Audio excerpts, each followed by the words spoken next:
Alright, so here, what I have is an LG ThinQ, whatever that's supposed to mean, washer-dryer combination unit. This is one of those heat pump thingies that everybody loves to rail on, but I'll be honest with you, this thing actually works fairly well for what it is. I would definitely prefer something vintage or like a Speed Queen set, but in the face of not having an option, this is not really a bad option.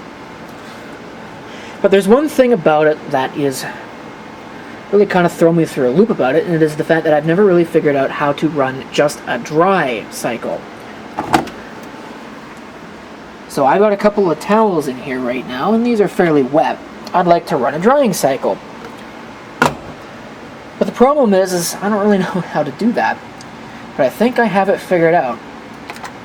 We'll power it on, we won't touch anything, and we'll hit, the dry button. And there you go. That is how you run your drying cycle. And you can go through all of the options, but I just want to run a dry. And so now it's going to think about how it wants to run such a drying cycle, and how long it will actually take to do so. And eventually, once it figures that out, I guess it's sort of like load balancing.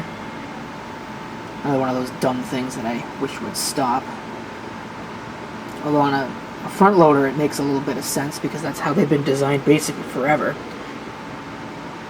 On a top loader it doesn't, but of course a top loader is nothing but a front loader with a top load agitator bolted into the tub at this particular point in time.